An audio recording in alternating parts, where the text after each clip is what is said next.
Okay. Okay. Just tape it. You have to tape it, Michelle. I can only hold.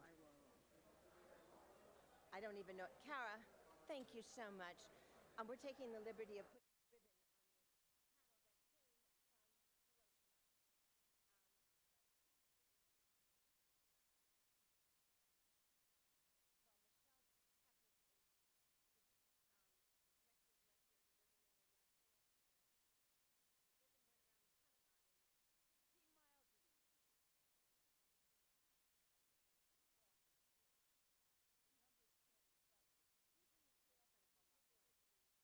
the ribbon went around the Pentagon in 15 miles it is. 23 miles around the Pentagon. Well, Well, the numbers change, but he's in the just cabin to of a give loved you the one. history, she turned 60.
Hello, everyone. We are so thrilled to be at St. Bartholomew's. And we are going to start with one of the reasons that we are here, because in 1945, on August the 6th, at 8:15, there was a bomb that was dropped. And we are going to remember those people. So I'm just going to ask you to stand, put your things down, as I welcome Reverend T.K. Nakagaki, Peace Ambassador from Hiroshima, to start with us remembering August 6th, 1945. Thank you, Monica. And so this is, date August 6th today. So just today is the one that we had. And this is actually, I have been doing this anniversary in New York from 1994 every year. And then so this year makes my 30th time to do. So actually I made a special, somebody, from Japan, donated this bell. And this is one of the places was made the 90% of this kind of bell in Toyama, Yamaguchi Kyujo-san. So they just donate this one with the word, which is the one that I wanted to make sure we know. You know, we always talk about peace, but also this words is words from the Prince Shotoku, like 1400 years ago. There's a peace constitution was held in Japan that was created, and that's what it says: peace without violence or without conflict. And then this part may be missing somehow. We talk about peace, but yet we fight with the meaning of the peace. So I want you to keep in your mind that's I think is very important to have a non-violence the area, or compassion, you can say. So with that, I would like to ring the bell, maybe 3 times together. The first bell for Hiroshima, second bell Nagasaki, the third one, no more, we don't want to ring the bell, so I don't know what do you think, but then at least you can ring the bell for peace within yourself for the third one for today, okay? Thank you. Please join me in prayer.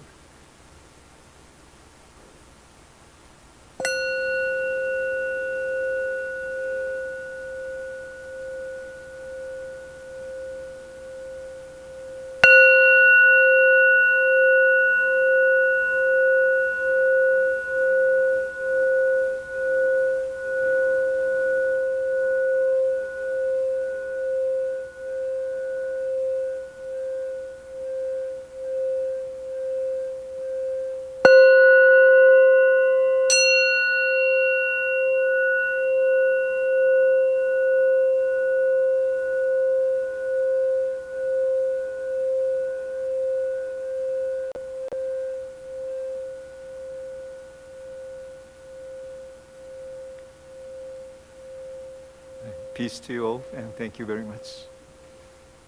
Thank you, Monica.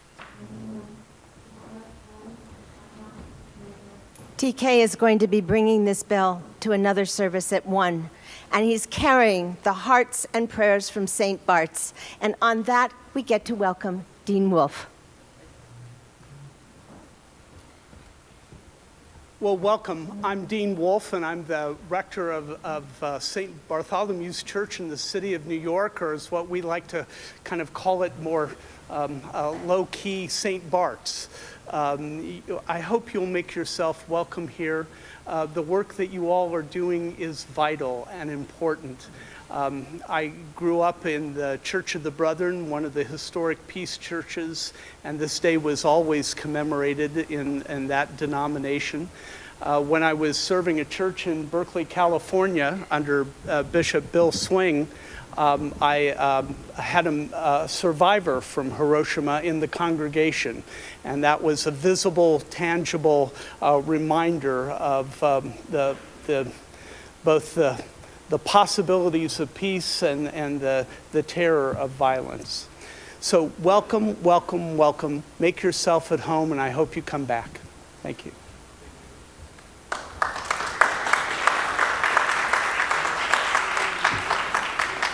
Thank you, Dean Wolf. Your welcoming hospitality is just everywhere, and I thank you very much. We have an exciting way to open with an indigenous opening from Llve Joan Henry, and Llve means grandmother in her tradition.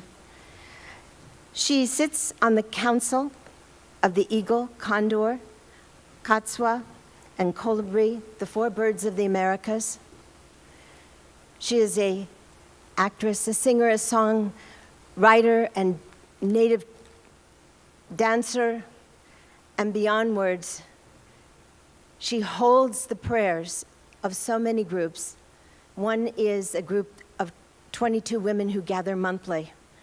And Joan starts the prayers, collects them, and carries them back to her native land. Joan is going to be our opener and also our prayer keeper for today. So our prayers and your prayers that will be called on later will be traveling with Joan later today. Llve Joan Henry.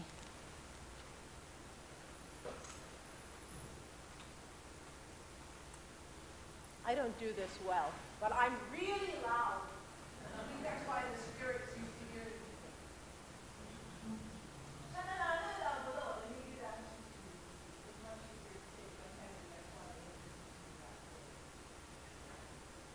We begin everything in our way by acknowledging and calling the attention of the others to answer the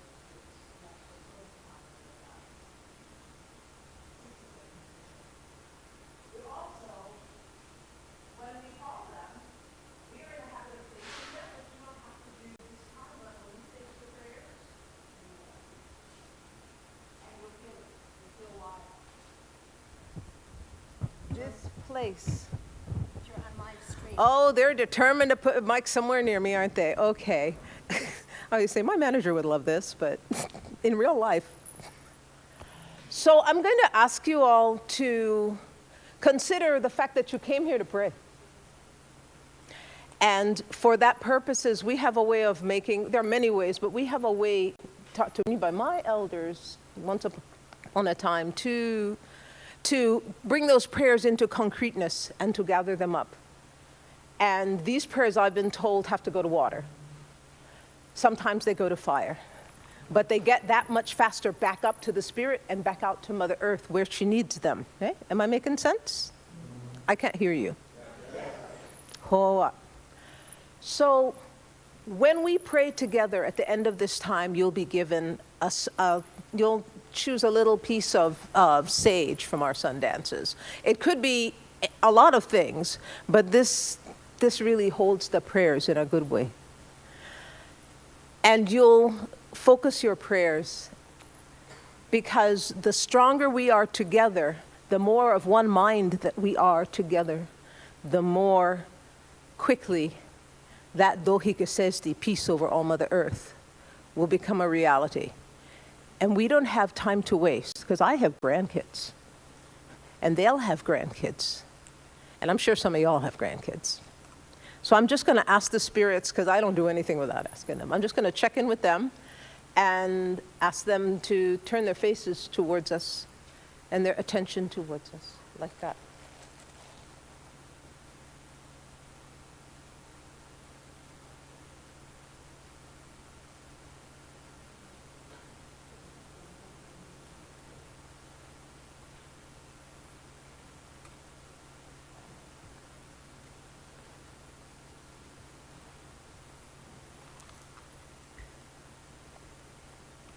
Askaya galon ladi adanado ehiha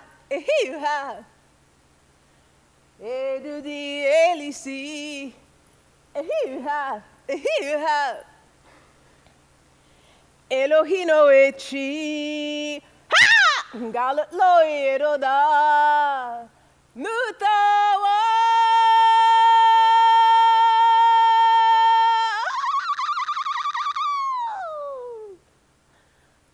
Gohi iga, gohi asahi, gohi iga, gohi asahi. Wara!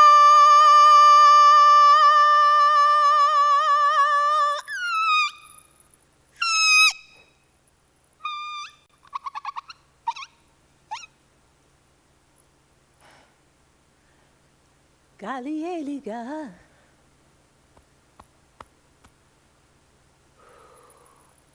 Pat yourself down with that prayer, if you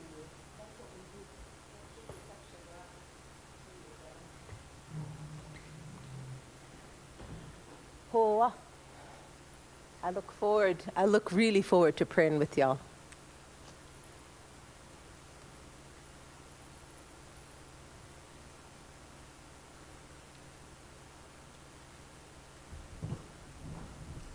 It's hard to follow a beautiful prayer like that. Thank you so much, Joan, for bringing in the indigenous spirits and bringing us together. We are now going to see a video that introduces us to Nuclear Prayer Day.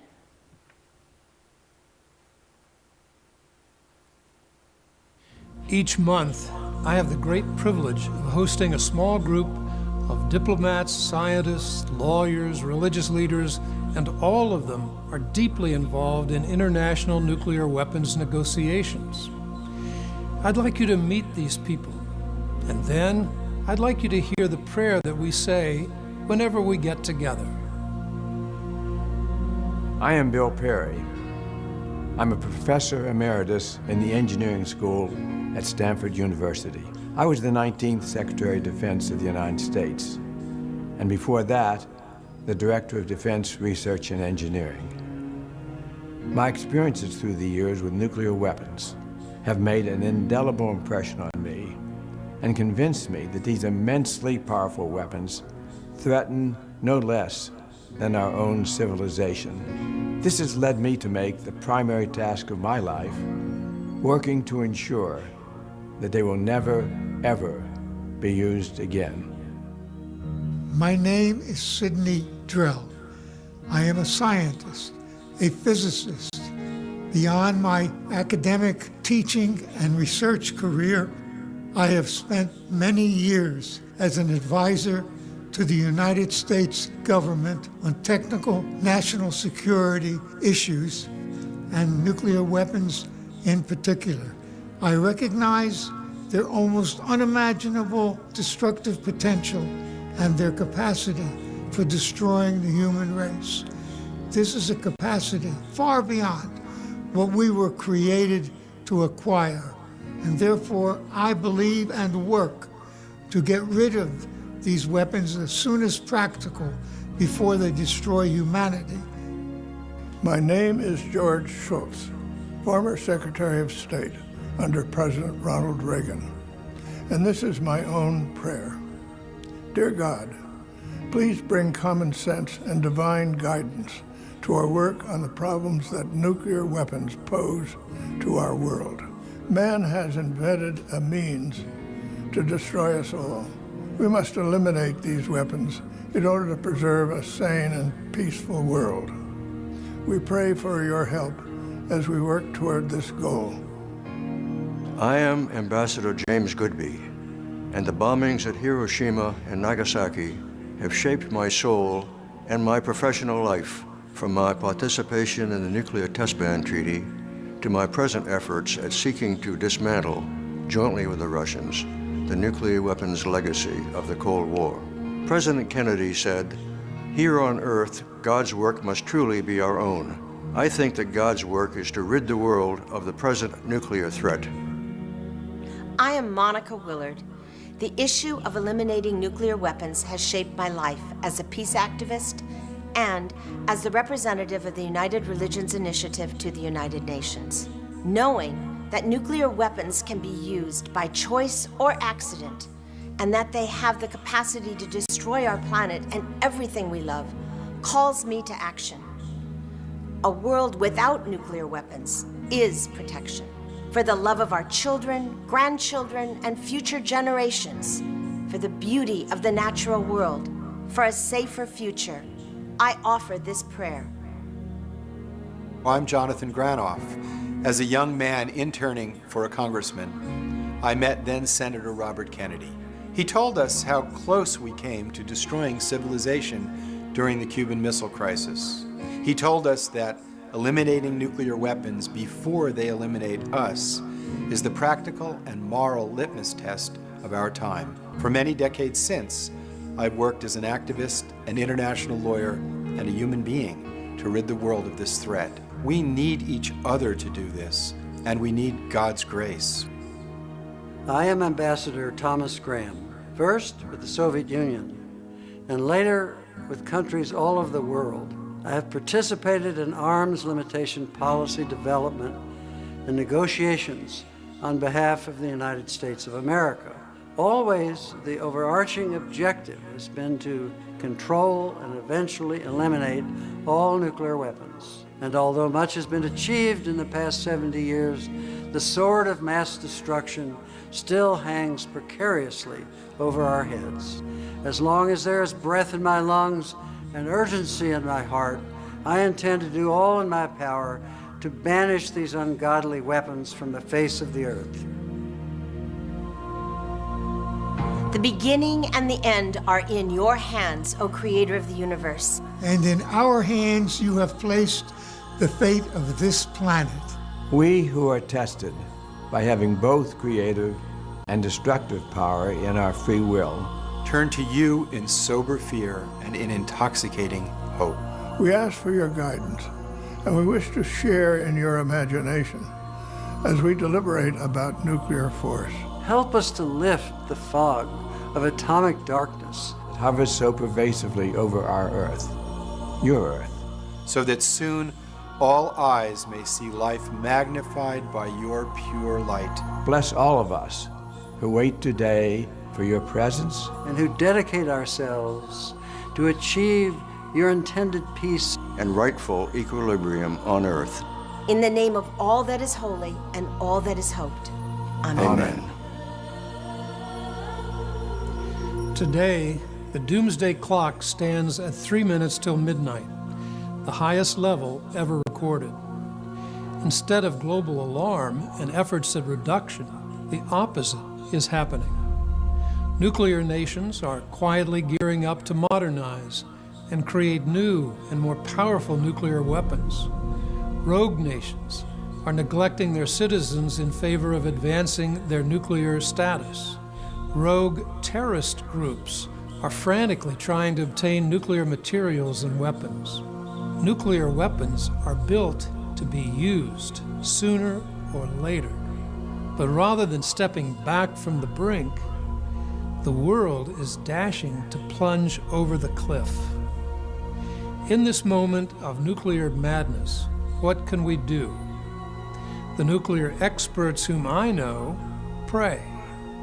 They live into the direction that their prayers take them. They become advocates, and they join with others to build a global voice of nuclear abolition. We invite you to do the same. Our little group is called Voices for a World Free of Nuclear Weapons, and we are part of the United Religions Initiative. If we can help you find your voice, feel free to reach out to us at uri.org. In case you think that your moral, spiritual voice is in the minority, please know every major religious group in the world has called for the abolition of nuclear weapons. Follow the prayer that is in your soul. Raise your voice. Save the world.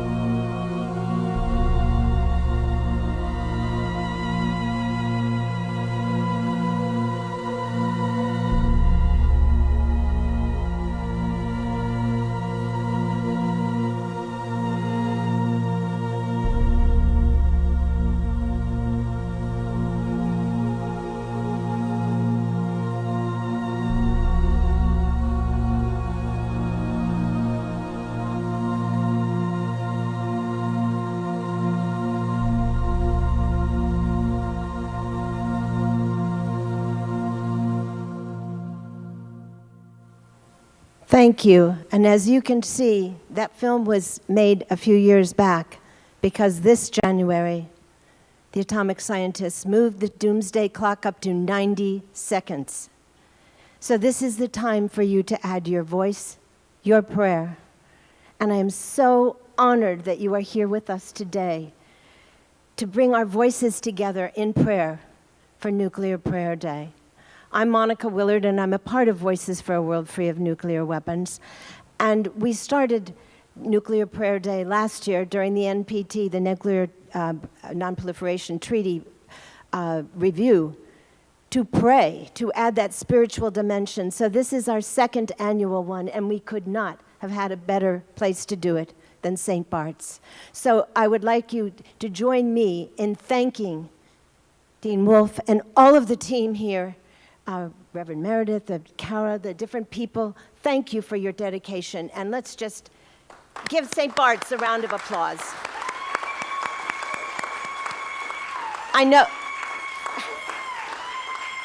I know thank yous come usually at the end, but we're starting with them. We started with the remembrance of Hiroshima, and I would just like to add that this is a ribbon, a peace ribbon, that was made in Hiroshima and gifted to the Ribbon International. Thank you, Michelle Peppers, for bringing this today. We are here to pray together, to add your voices and your prayers, and we're also here to thank the Parliament of the World's Religions for making this a pre-Parliament event. So you are here at an event that precedes the Parliament, which is next week. And Voices for a World Free of Nuclear Weapons will be there. TK has a lantern ceremony on Wednesday night. There are events going on all week. But I would like to take just a minute to recognize the trustees from the Parliament of the World's Religions who are here with us. Bruce Knox, I know Kusamita Peterson is here. Can you just stand up, because we thank you for your work, and if there are other trustees that I don't know. We are here to add our prayers, which we will be doing collectively later on. But we have some voices for you to hear first. And it is my deep pleasure to be able to introduce you to URI's founder and President Emeritus. The Right Reverend William E. Swing is here with us today. You got a little introduction to him by Dean Wolf. It is wonderful to have family connections through prayer that we can build upon today. And so I ask Bill, actually maybe I should give you a little bit more of an overview of what we are doing today. We are going to have Reverend Swing start out with a message. He has 3 distinguished, that many of you know, responders, not just to his message, but to their heart. Because the idea for us today is to add our prayer, our voices, our hopes to a world free of nuclear weapons. So I will introduce the respondents afterwards, but right now, we have the pleasure of meeting the Right Reverend William E. Swing from San Francisco. We thank you for coming out here, and we welcome you, Bill.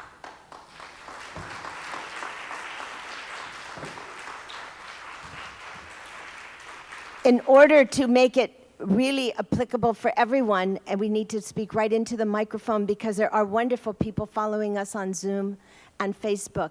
So if we need to adjust the microphone, I'm going to be right here to do that with you. Good. Thank you. Yep. Yeah, about 15 years ago, George Shultz and Bill Perry and Sid Drell and Jonathan and Monica and several of us started praying once a month. We've prayed every month for 15 years. So then we had a prayer that we said at the beginning of every session, so that became our nuclear prayer. And we decided, well, why don't we call August the 6th Nuclear Prayer Day? And last year we started that, and people from all over the world joined in with their prayers, and now we're building on it. Jeneth, who's here someplace, she's working on that right now. In addition, this is a little bit off to the side, but germane. We wanted to make sure that young people got the message, and young people brought their energy to all of this. So 4 years ago, we started a youth award. Mikhail Gorbachev and George Shultz came together with us in our group, and they added their legacy to this. So it's the Youth Award legacy of George Shultz and Mikhail Gorbachev, and we are today, on this day, announcing the fourth winner of that. Beforehand, up to now, we've been honoring young people who worked with a large agency over here and a large agency over there. But this year, we're going very grassroots. And I will announce the winner of it. This year, it's Llve von Kundra. And he's from Tennessee, obviously. Llve is a young farmer in East Tennessee using ancestral wisdom, natural systems, and perennial polycultures to farm 10 acres of vegetables and fruits and raise cows and goats. And as a registered behavioral technician, he teaches skills to autistic young youth, hoping to make tangible improvements in their lives, environments, and families. Historically, now, I want to give you some background here. Historically, East Tennessee has a deep history regarding nuclear weapons. For instance, nearby in Oak Ridge, Tennessee, in 1945, the Y-2 National Security Complex was created and became part of the Manhattan Project for the purpose of enriching uranium for the first atomic bomb. Today, there are plans to modernize Y-12, and local community peace activists have, since 1988, carried out peaceful protests against the work and see it as integral to the global nuclear threat.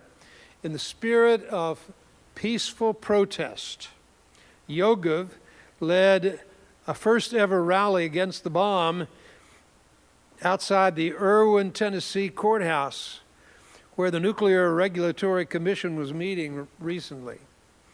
Also on Earth Day, he talked about the weapons of mass destruction to lots and lots of young people, and dozens of children made their origami peace cranes. Llve said, "With respect to my elders and mentors, I walk in their footsteps and put my hope in youth like myself to carry the torch of progress together." So, today I make the announcement that the fourth winner of the Youth Award, named after Gorbachev and Shultz, is Llve von Kundra.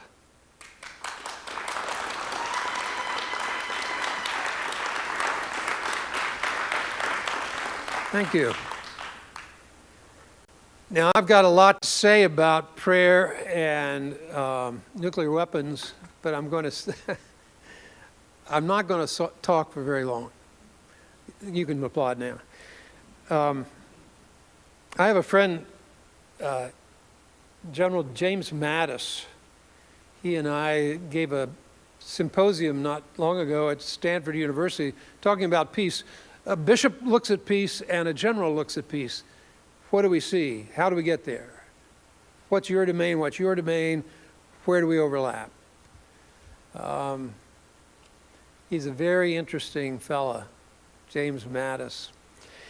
In Bob Woodward's book, Rage, he cites a day at the with Mattis as the Secretary of Defense when the President of the United States was meeting with the National Security Team. They were talking about nuclear weapons, where they could be used, what would happen next, and what would happen next. And James Mattis sat there and he listened to the conversation, participated in the conversation, and when the conversation was over, he got into a car. He drove in Washington, D.C. up to St. Albans Hill. He went into the National Cathedral. He knelt down in the Bethlehem Chapel and he prayed. Secretary of Defense, nuclear weapons. knows what's going on, so he prays.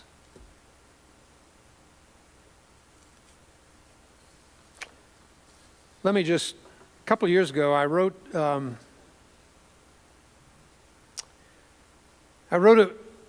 child's nuclear prayer, which was not really for children, but about children.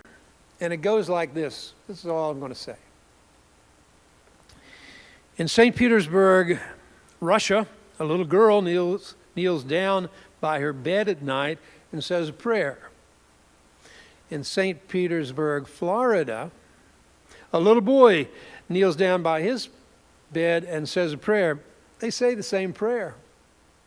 Now I lay me down to sleep. I pray the Lord my soul to keep. If I should die before I wake, I pray the Lord my soul to take. What could possibly cause the death of a Russian child and an American child at night as they sleep? The answer hovers over their beds in the dark, whirling around the world and aimed at them. Nuclear weapons. The nightmare that promises that a child could die before I wake. The children will never see the bombs. The warheads are hidden in submarines underwater. Some are underground and unapproachable, but they're real. Practically invisible, but they are part of the secret and dark universe that has been created to destroy those children and a lot of the world and maybe the world. In the name of security. Destroy it all in the name of security. Almost unimaginable, nevertheless, imagine. Imagine a nuclear torpedo designed to create a tsunami wave so high that it could contaminate the enemy's coastline cities with radiation for wide stretches. Imagine 27,000 miles in space, there's a little satellite the size of a school bus, which is the nuclear watchtower in the sky. Imagine a general flying around in an airplane called Looking Glass, armed with a go code to launch all nuclear weapons, all of our nuclear weapons. Imagine the President of the United States having minutes to decide whether to obliterate life as we know it, and then flying off in an aircraft called Doomsday. All this is true. We adults seem so childish playing with such evil beyond any scale of morality or common sense. Someday, it is possible to blow up the last children on earth. And we are building the weapons to do just that. Yes, the children in each St. Petersburg should pray as we do. Then again, maybe the 2 St. Petersburg children will wake up praying. Now I rise to face the storm and fight for children yet unborn. May I awake before I die and banish nukes and clear the sky. Forced to live with nuclear weapons dangling over our grandchildren, prayer is a legitimate choice for us because the only real deterrent to nuclear weapons is the God of life, whom we are invited to follow. Now, we have a couple of people, 4 people from our little group, 4 really great people, or maybe it's 3. to respond to me and to add their own comments because they have a lot to say. Jonathan, are you the first one? So Jonathan Granoff, please let's welcome him.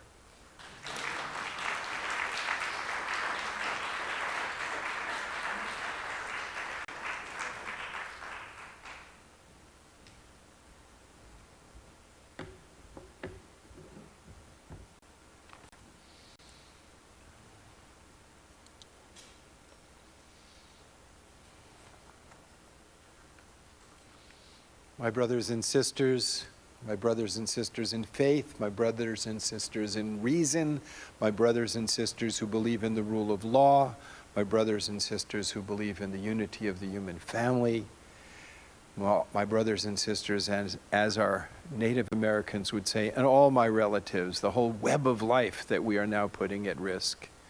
We are here today to pray, to protect, to preserve, and to honor that web of life. Albert Einstein said, "The unleashing of the power of the atom bomb has changed everything except our mode of thinking, and thus we head toward unparalleled catastrophe." General Lee Butler, who was the former commander-in-chief of the U.S. Strategic Air Command,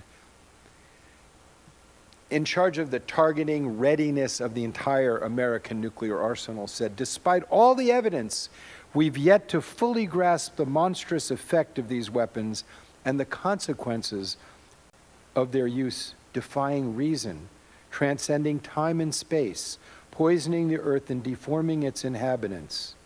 They are inherently dangerous, hugely expensive, and militarily inefficient." He stated that accepting nuclear weapons as the ultimate arbiter of conflict condemns the world to live under a dark cloud of perpetual anxiety. Worse, it codifies mankind's most murderous instincts as an acceptable resort when other options for resolving conflict fail. I spent years studying the nuclear weapons effects, investigating a distressing array of accidents and incidents involving strategic weapons and forces. And then he lists a whole bunch of one bomb that accidentally fell in the Carolinas, and 6 out of 7 of the safety devices failed.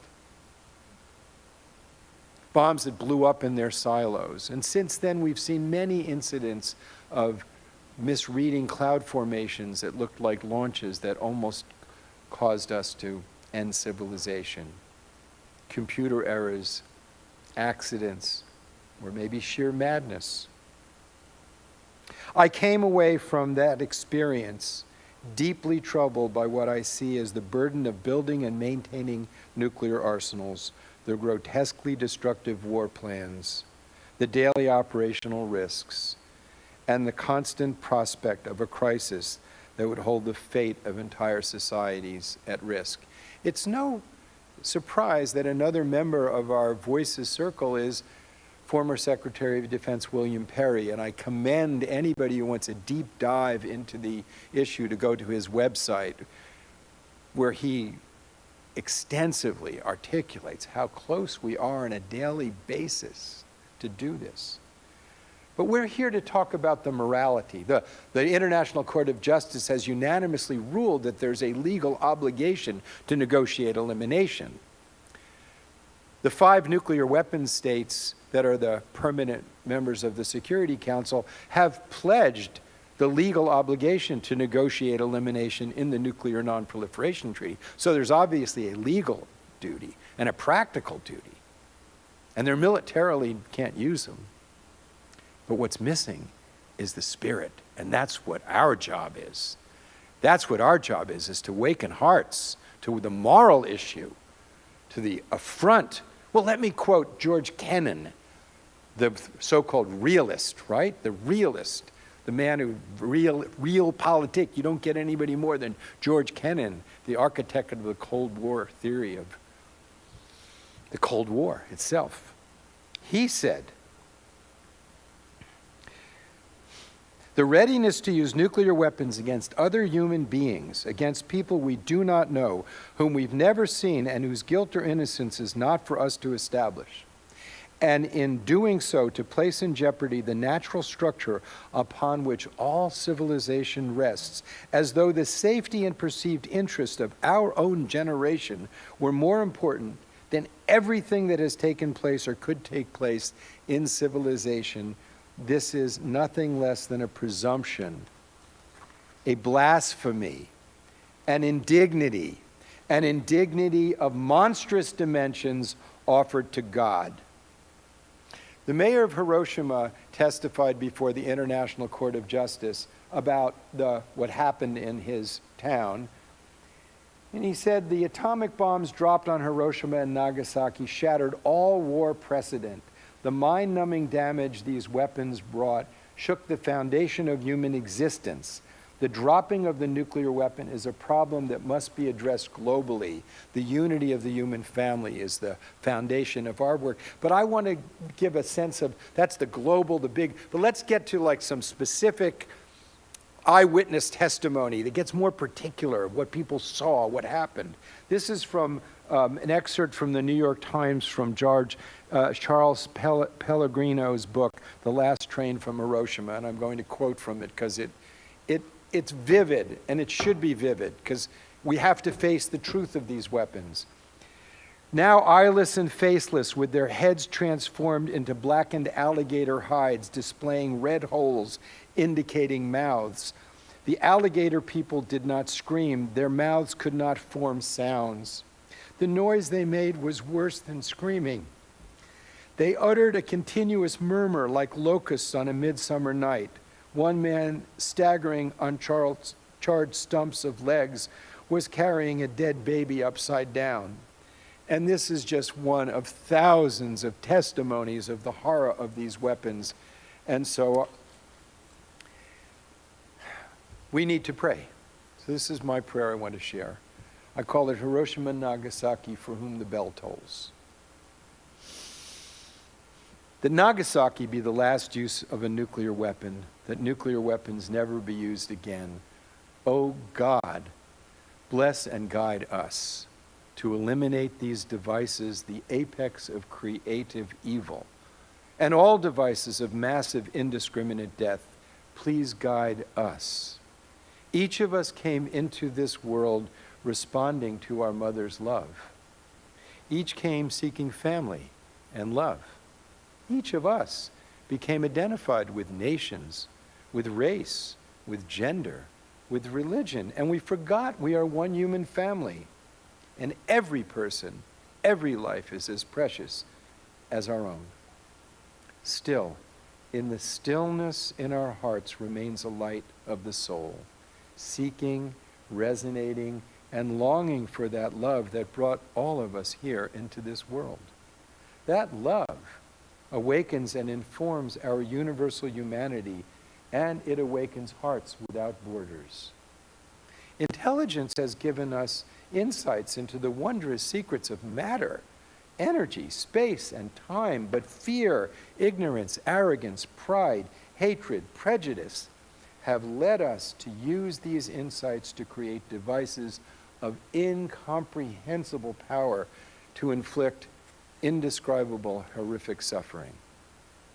Please, dear Lord of all, creator of every life, every heartbeat, every moment, every leaf, blade of grass, every one of us, and universes and galaxies beyond counting, glorious source of life and love itself, forgive us for forgetting you and your blessings. You are the friend within all friendship, the love within all lives, the life within all lives, the witness of all and everything. Bless us with wisdom that comes from compassion such that we will skillfully eliminate these devices of death. And then use the gift of intelligence to serve, to heal, to sustain, to harmonize, to understand, and to glorify you, our humanity, and thus honor your creation. To end the suffering of poverty, to protect nature, to love one another, Remove the ignorance from our hearts and grant us hearts of gratitude, courage, and love such that we will never falter in bringing peace, justice, beauty, and unity to ourselves and thus to the human family. Help us eliminate these devices of death and the motives from which we create them.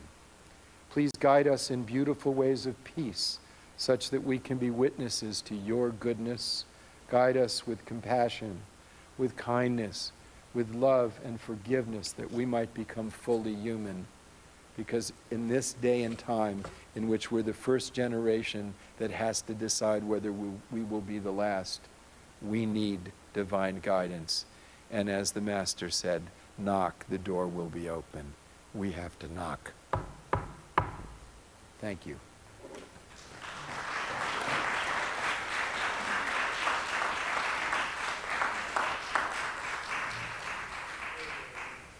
For those of you who have been around the UN for any amount of time, that was Jonathan Granoff. He is the president of the Global Security Institute and represents the World Summit of Nobel Peace Prize laureates at the United Nations. Thank you, Jonathan. I didn't get a chance to thank Bill before, and I think we all appreciated that wonderful invitation to pray and the reason that we're here. Next, we get to hear from Audrey Kitagawa, who is the president and founder of the International Academy for the Multicultural Cooperation, and she's president of the Light of Awareness International Spiritual Family. Audrey, we welcome you.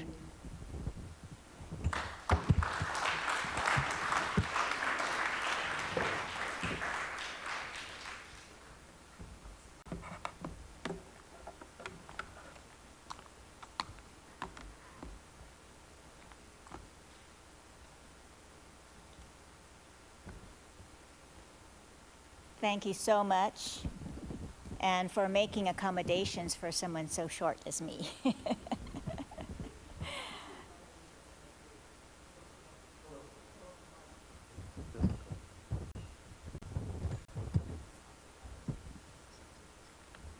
That's it. So maybe I need to lift it up. Okay. Can you all hear me? Barely. Okay.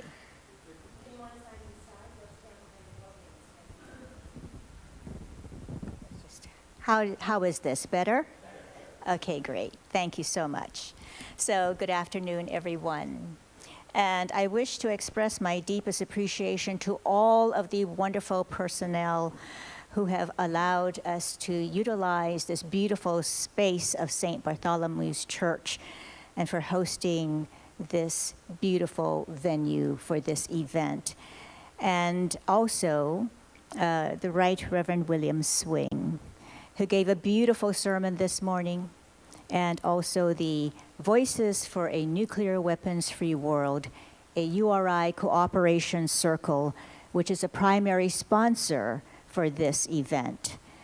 And it is fitting that this Nuclear Prayer Day is being held here in Manhattan, as 78 years ago, this project that created the nuclear bombs was called, unfortunately, the Manhattan Project. But the actual work to develop the bombs were done primarily in 3 secret locations: Los Alamos, New Mexico, Oak Ridge, Tennessee, and Richland, Washington.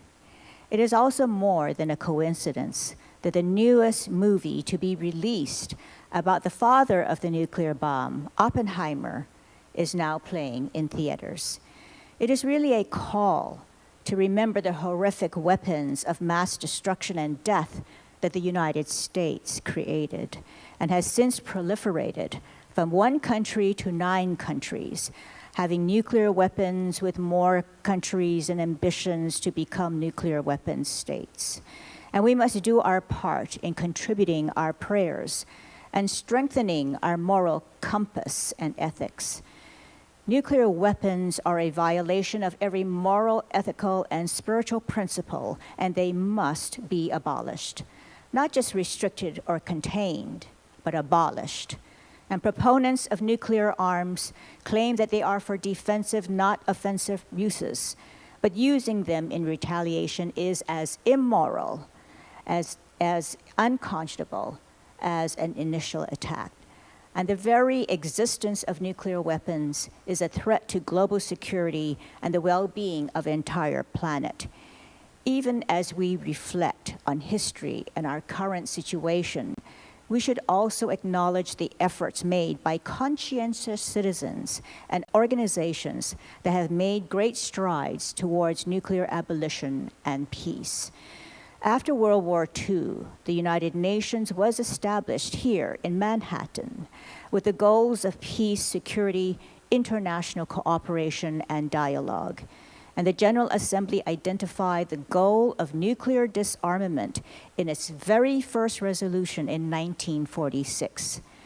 And since then, the UN has provided forums for negotiating the elimination of nuclear weapons, condemned the use of nuclear weapons as a crime against humanity, and a violation of the UN Charter, assisted in negotiating the nuclear weapon-free zones, which now cover over half the territories of the planet, developed several multilateral treaties and instruments to regulate, restrict, or eliminate nuclear weapons, and help create a normative shift to the delegitimization of the use of nuclear weapons. Other sources of inspiration are the individuals and organizations awarded the Nobel Peace Prize for their efforts to abolish nuclear weapons. In 1985, the Nobel Peace Prize was awarded to the International Physicians for the Prevention of Nuclear War for spreading authoritative information about and creating awareness of the catastrophic consequences of nuclear war. In 1995, the Nobel Peace Prize was awarded to Joseph Rotblat and the Pugwash Conferences on Science and World Affairs for their efforts to diminish the part played by nuclear arms in international politics and to eliminate such arms. In 2017, the International Campaign to Abolish Nuclear Weapons received the prize for its work to draw attention to the catastrophic humanitarian consequences of any use of nuclear weapons and for its groundbreaking efforts to achieve a treaty-based prohibition of such weapons. And I mention here our own dear Jonathan Granoff, who himself was nominated for the Nobel Peace Prize for his years of dedicated work on the abolition of nuclear weapons as the president of the Global Security Institute. Thank you, Jonathan. I applaud all of these selfless people and organizations that work tirelessly for peace and for a nuclear weapons-free world. As we gather here in St. Bartholomew's Church, it is fitting that we heed the powerful voices of religious leaders who have advocated for nuclear weapons disarmament and abolition, such as the Right Reverend William Swing, and Martin Luther King Jr., who said in his Nobel Peace Prize acceptance speech, "I refuse to accept the cynical notion that nation after nation must spiral down a militaristic stairway into the hell of thermonuclear destruction. I believe that unarmed truth and unconditional love will have the final word in reality." Pope Francis said, "I wish to reaffirm that the use of nuclear weapons, as well as their mere possession, is immoral. Trying to defend and ensure stability and peace through a false sense of security and a balance of terror, sustained by a mentality of fear and mistrust, inevitably ends up poisoning relationships between peoples and obstructing any possible form of real dialogue. Possession leads easily to threats of their use, becoming a sort of blackmail that should be repugnant to the conscience of humanity." And His Holiness, the Dalai Lama, said, "A world without nuclear weapons is necessary and possible. In our interconnected world, violence brings suffering even to those far from conflict. I sincerely hope that we can all remember the oneness of humanity and recall that harming anyone with violence, including the use of nuclear weapons, harms us all. Desmond Tutu said, "Disarmament is not an option for governments to take up or ignore. It is a moral duty owed by them to their citizens and to humanity as a whole." We too must be voices of advocacy and inspiration. We have a moral obligation to do everything we can to protect and honor the sanctity of life, including rejecting nuclear weapons and advocating for their abolition. This is not just the responsibility of governments and world leaders, it is a responsibility and obligation of each and every one of us. Each person here today has the power to contribute to the tipping point in the court of public opinion, to persuade political leaders to remember that the sanctity of life requires the abolition of nuclear weapons and honoring all of our commitments to eliminate them.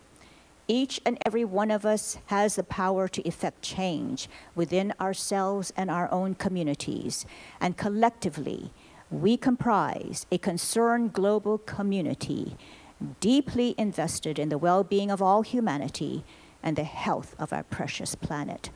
Our concern extends to all living things, recognizing that our own well-being is inextricably intertwined with the well-being of Mother Earth, because we cannot thrive unless our planet thrives. And we all have the power to envision and create the world we desire.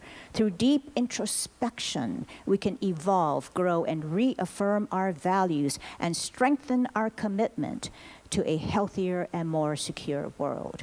We can chart a different course than that which governments may be pursuing, and as a collective voice based on deep foundational principles and spiritual values, turn the tide. Together, we build a safer, more compassionate world, a world that honors the victims and survivors of past atrocities, cherishes the present moment, and fosters hope for the generations to come. Let us pray. Divine Creator of all there is, who gave us the precious gift of immortal, eternal life, hear our prayers. Guide us, protect us, and grant us the heart of gratitude for the beauty of the earth and the abundant life forms that you have given to us to sustain life upon it, from the air to the water to the plants, animals, minerals, the human family, all teeming with life, vibrant, dynamic, and created in your pure and perfect love. Grant us your wisdom, O Lord, that we may know how to move from your love that is already within us and all around us. As with all things sacred and holy, may we respect it, honor it, cherish it.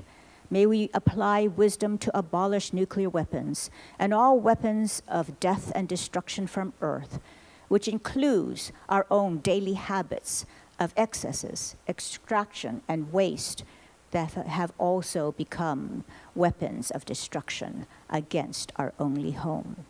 Fill our hearts with love, that we may be fashioned into instruments of peace, kindness, love, and compassion, that we may be manifestations of your light, hope, mercy, and goodness, that we may be peacemakers who shall be called the children of God. Om Shanti, Shanti, Shanti. Om, peace, peace, peace. I use my voice for a world free of nuclear weapons. May God bless us all. Amen. Thank you.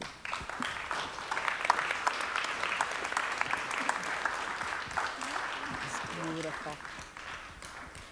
Thank you, Audrey.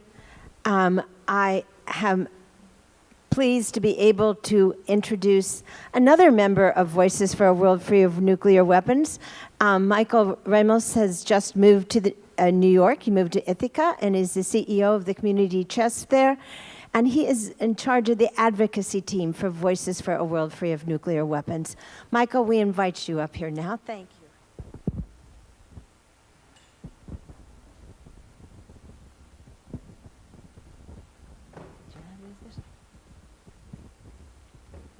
Better for him to adjust his. Not that I don't know how to do it.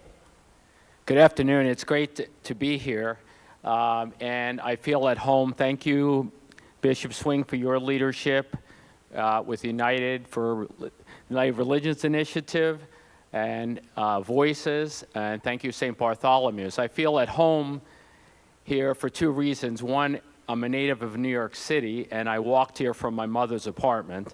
And second, as the former executive director of the Church Council of Greater Seattle, I've worked with many Episcopal churches over the last 40 years. And so some of my friends may be greeting us from Seattle today. As a member of the Plowshares Pilgrimage 40 years ago today, August 6th, I was part of a group of 17 people beginning a 4-day vigil of prayer and fasting at the Pantex Nuclear Weapons Factory in Amarillo, Texas. We had walked 2,000 miles over the previous 2.5 months, beginning on May 25th on what is called Pentecost in the Christian calendar, the coming of the Holy Spirit. Even though it was 90 degrees outside each day, these were among the most spiritually profound days of my life.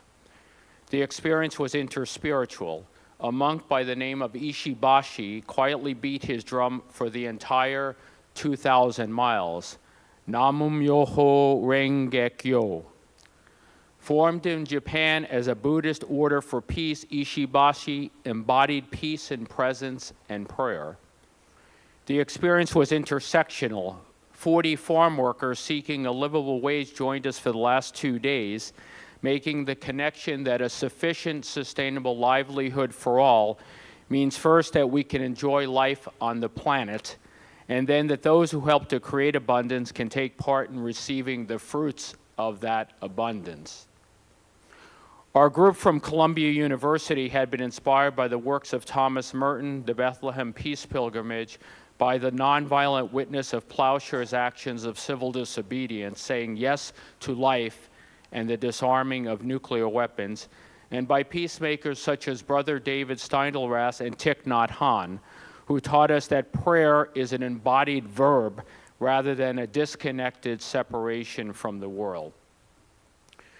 The great theologian Karl Rahner suggested that contemplation is a long, loving look at the real.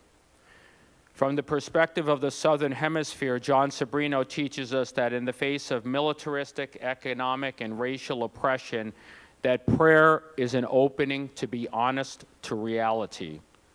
For North Americans who have become comfortable with, accepting of, and even worshiping nuclear weapons, despite their ability to annihilate all life on the planet, such honesty in a consumer culture that glorifies greed and violence is often hard to come by.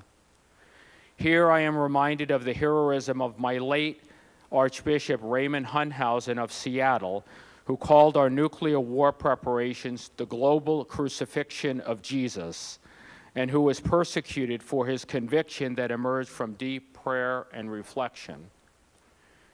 The prophet Micah calls us to act justly, love mercy, and walk humbly with my God. All of these acts are prayer. The suffering of the Habakkukah show us that solidarity with them requires us to join our voices with theirs in practices and policies and protests to say, never again. In doing so, as the mayor of Hiroshima said today, we are embracing their generosity of love for humanity. To love mercy is to embrace the concept of compassion, which Karen Armstrong calls the universal concern for everybody. And finally, walking humbly with the source of life is an invitation to recognize our own complicity in the nuclear weapons madness and to renew our confidence in this source who accompanies us and creates us anew. Indeed, spirit, compassion, God, source of all being, is the foundation of human security. Pilgrimage is a wonderful expression of prayer. Rather than focused on a singular religious site to which we hasten to arrive, we can also see pilgrimage as a movement of our whole selves where every step is holy. Every step is a manifestation of the peace through nuclear disarmament that we long to see. Peace is the way, says Scripture, Not Han says peace is every step. Pilgrimage as a way of life opens the door to liberation from the fear, hatred, and despair that has bred the expanding anti-spiritual proliferation of the nuclear weapons industrial complex. As people of peace, we are positioned to dismantle both ideology and hardware that make nuclear warfare an increasing existential threat. With disarmed hearts, minds, hands, and feet, we will recognize our capacity for collaboration with communities of joyful resistance, and we will encounter the power of the audacity to take risks for God's dream of a nuclear disarmed world. Being here, I remember that June 12th marked the 41st anniversary of the mass protest during the UN's second special session on disarmament, which took place in 1982. 1 million people gathered here in this area, Midtown Manhattan in New York City, near the United Nations headquarters, to say yes to nuclear weapons disarmament and no to the expansion of armaments for and the threatening of nuclear war. It was an exhilarating experience, a moment of light and hope. The message that day spoke to the promise of popular will for peace and the power of civil society to effect change. Nuclear weapons are preparations, threat, deployment, and expansion are actions of idolatry. They are despairing of the human ability to resolve conflict without the most violent and destructive response imaginable. Nations' dependence on them for security is pure and simple a manifestation of dis-ease and disorder of the greatest magnitude. It is a type of faith not in the gods of scriptures, but the gods of metal. It is a giving way of resources, power, sanity in order to facilitate and expedite the elimination in part or whole of planet Earth. In the face of nuclear governments failing to fulfill their treaty obligations, let alone their moral ones, a higher power is being drawn out of us, civil society, religious folk, and people of goodwill and conscience, to be faithful to one another, our communities, the people of all nations, and the earth, of which we are a part and of which we are accountable. This call is the call to be fully human in defense of life and the rights of future generations to thrive and to seek the light of the divine source of compassion for human security and for all life in the planet. Prayers toward the elimination of nuclear weapons lead us to action. Conventional thinking persists in first strike mentalities and preparations to win through an ever-growing fortress of deterrence. With our hearts disarmed and our hands joined, the creative capability lies within and among us to unleash a power stronger than the greatest waterfall, indeed greater than the strongest nuclear weapon, to take the steps toward nuclear weapon abolition. Through artistic expression, through protest, through speaking with our legislative representatives, through public forums, we are given this moment to reverse the doomsday clock and to embody the seeds of peace that each of us hold. Specifically, we may renounce the option of using nuclear weapons first. We may cancel the expansion and modernization of the nuclear weapons arsenal. We may lead by example and fulfill existing treaty obligations, resume serious negotiations leading to nuclear disarmament as pledged by the 5 nuclear weapons powers in the 1970 Treaty on the Non-Proliferation of Nuclear Weapons. This includes renewing and pursuing bilateral agreements.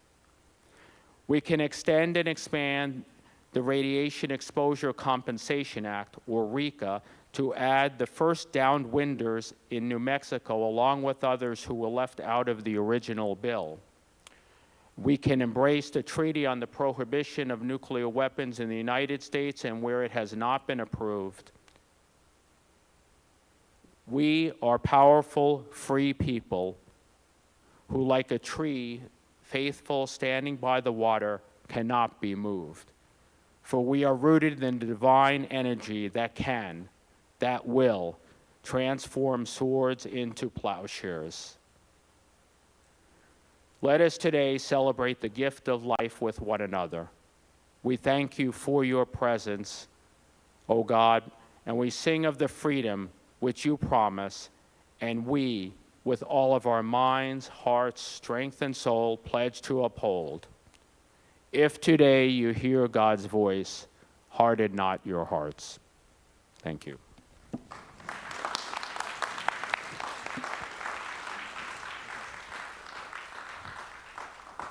Thank you, Michael. And now, we want to take your words and bring our energy, our prayers. You came here today to learn a little bit more about nuclear weapons, but about praying and the power of prayer.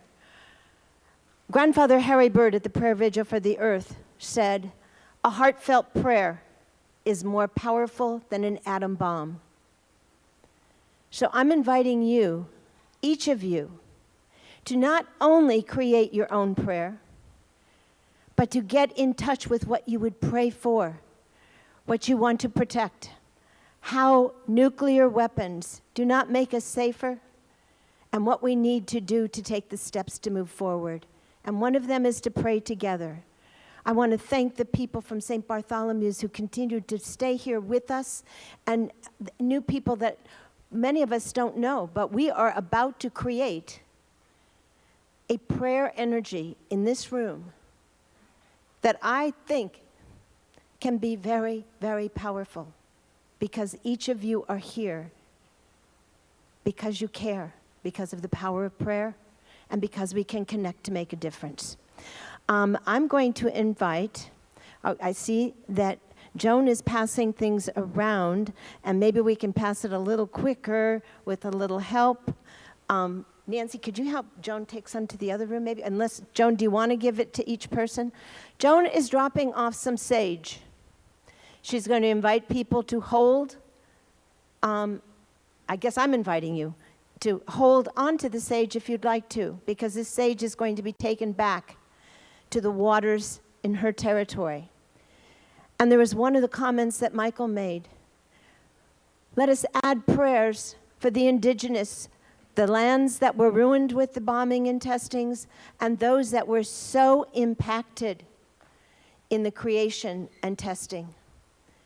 We thank Joan for adding the prayers and holding those words from people before us.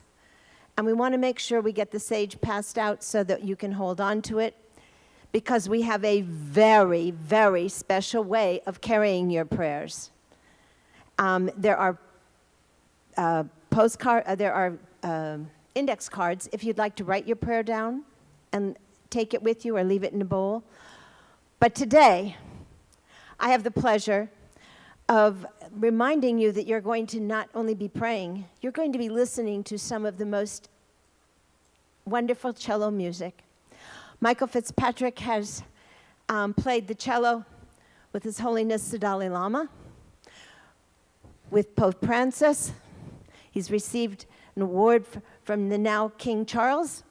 And we just are so honored to have your time and your talent to be shared with us, to both inspire our prayers, to connect us to one another as we pray, and to really know that your prayer, your heartfelt prayer, is as powerful as an atom bomb. And let us put that energy both into our prayers and into our actions that Michael talked about. I am so honored. Let us bring Michael Fitzpatrick forward.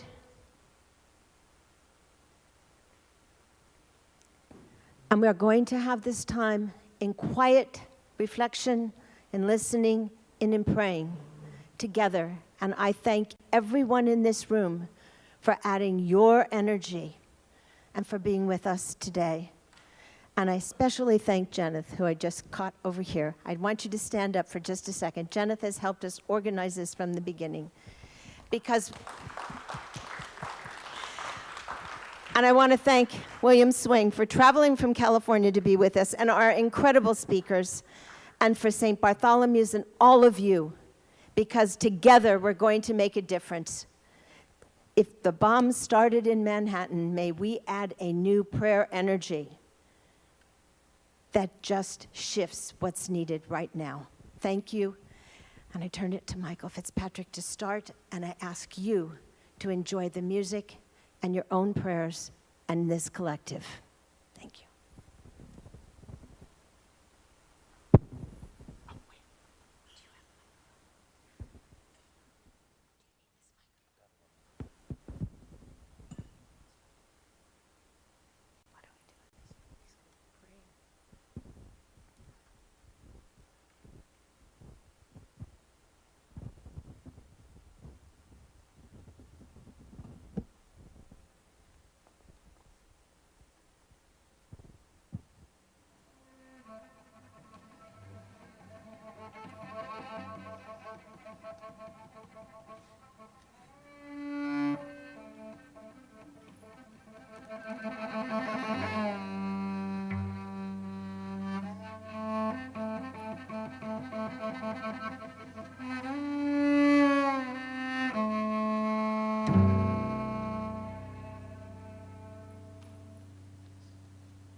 in intention for a world free of nuclear weapons, to remember the past and to take action so that there is never another nuclear bomb used.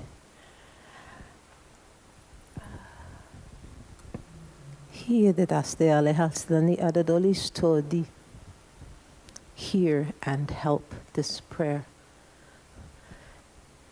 As we gather as one mind, so it has been done, each of us a separate star that radiates out over countless other stars.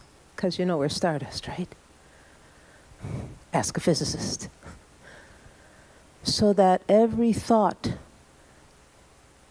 that we think, every word that is spoken, vibrates out through us to everyone around us. And so this small way, this seemingly small way, becomes large. And so we have asked the help of the green nations, the little plant nations, the medicine nations, the medicine nations, to hold what we have prayed, in addition to anything that, if you are a person who writes these things, that you write. I'm going to very gently just walk around and let you put them all together back into the bowl, so that even after we are gone from this place to the rest of our lives, we go different than we came, not just because that's a fact in physics, but because it's a fact of what happens when you allow the resonance of things to permeate you and you become changed like that. So we go out into the world different like that. And my commitment to you is to hold these prayers all together and take them to the highest waterfall in New York State, which is kind of where I live when I'm on this coast. And to give this back to the water beings that we all have in common, so that they can carry it down to Mother Earth, out to Grandmother Ocean. And we are part of all of that, not just two-leggeds, four-legged swimmers, flyers, everything you can think of. I'm wondering if we can switch it just a little, because we are running to the point when we need to be out of this wonderful building. And I'm going to invite people to come to you. And if we could come, I invite you to just take a moment to kind of gather your prayers, because we want you to be ready to leave as you put your sage, your prayers, your thoughts into the bowl for Joan. Not for me, for my great-grandchildren. Yeah. And all my animals at home, and my trees, and the waters, and all of us. Place it in the bowl. Don't toss it in the bowl. We didn't come here like that. Can I give an example? Just like Monica. I thank everyone for being here, for adding your prayers, and for continuing to add your prayers.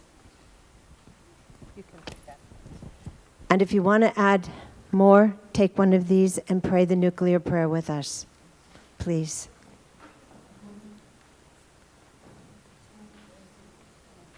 Thank you all for being here. She's from some territory. What is it? If I could say it, I would tell you.